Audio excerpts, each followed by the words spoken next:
संभल हिंसा पर अखिलेश यादव का बयान। संभल हिंसा को जानबूझकर अंजाम दिया गया, अखिलेश यादव की तरफ से कहा गया है। पुलिस की गोली से लोगों की मौत हुई है। चुनावी धांधली से ध्यान हटाने की ये कोशिश। हमारे सांसद के खिलाफ एफआईआर क्यों दर्ज की गई है?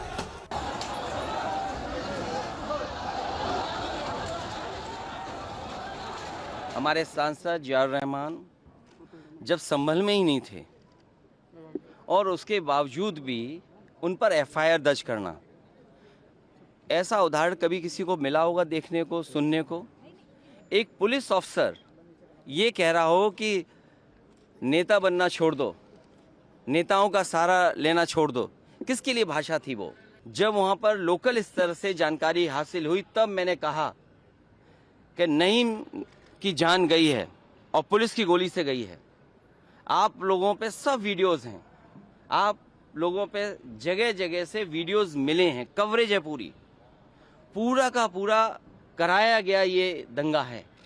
और किसने कराया? सरकार ने कराया, क्योंकि सरकार जो बेईमानी कर रही थी, सरकार जिसने वोट लूटा, सरकार ने जिसने मशीन पर ईवीएम की बटन बार बार पुलिस से दबाई, प्राइवेट ड्रेस में पुलिस लगाई, उस चुनाव में इनकी धांधली, इनकी चोरी न पकड़ी है, इसलिए जानबूझ करके संभल में घटना कराई है।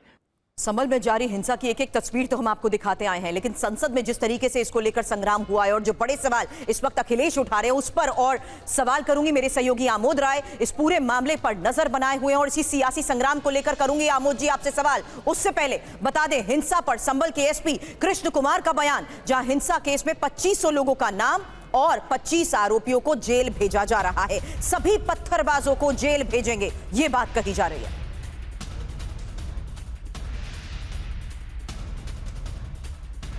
करीबन 2500 के लगभग लोगों के ऊपर है अभियोग पंजीकृत हुआ है। सभी लोगों की सीसीटीवी और ड्रोन के माध्यम से आइडेंटिफिकेशन किया जाएगा और सबको जेल भेजा जाएगा। और रहमान के खिलाफ भी एफआईआर दर्ज की गई है। हाँ, एक हमारे चौकी प्रभारी द्वारा इस नाम से, जिस नाम से आप बता रहे हैं, उस नाम से मुकदमा दर्ज किया गया है। बीएनएस 168 के तहत बीएनएस 168 के तहत पहले नोटिस दिया गया था, अब उसके बाद में कार्रवाई की गई है।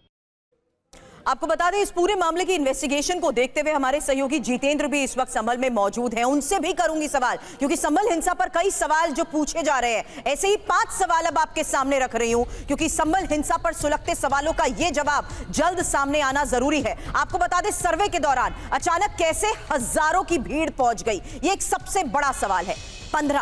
315 और 32 बोर के कारतूस किसकी बंदूक के हैं, यह एक और सबसे बड़ा सवाल है। हालांकि मारे गए लोगों की पोस्टमार्टम रिपोर्ट में देरी क्यों हुई, इन्वेस्टिगेशन को देखते हुए इस सवाल का जवाब भी जल्द सामने आना चाहिए। और हिंसा के पीछे साजिश की बात तो मास्टरमाइंड आखिर कौन? हालांकि पहले सर्वे पर एतराज नहीं, दूसरी बार किसने भड़काया, यह एक सबसे बड़ा सवाल है। मेरे दूसरे सहयोगी जितेंद्र से भी इसको लेकर करूंगी सवाल, लेकिन उससे पहले आमोद जी आपके पास आ रही हूं, क्योंकि जिस तरीके से बड़े सवाल इस पूरे मामले को देखते हुए खड़े हो रहे हैं, थोड़ी देर पहले सामने आया अखिलेश यादव ने भी इसको लेकर साफ तौर पर कह दिया कि पहले दिन तो जब सर्वे हुआ तब कुछ भी नहीं हुआ, आगे जो सब कुछ हुआ वो कह रहे हैं कि यह सुनियोजित था।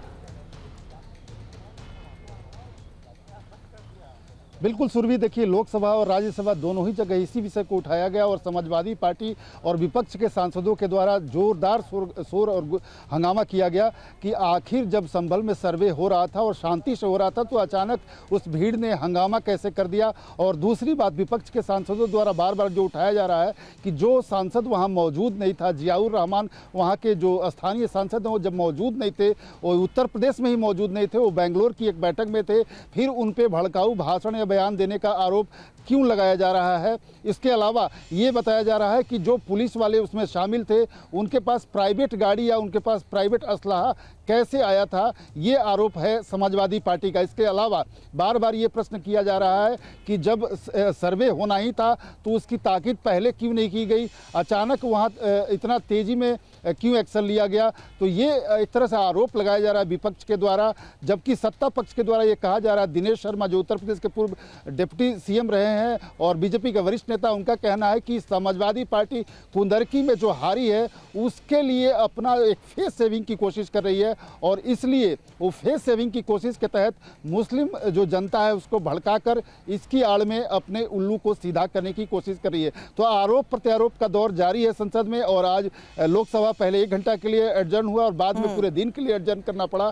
तो ये अपने आप में दिखाता है कि किस कदर इस मुद्दे को लेकर राजनीति दोनों ही सदन में हावी है। बिल्कुल।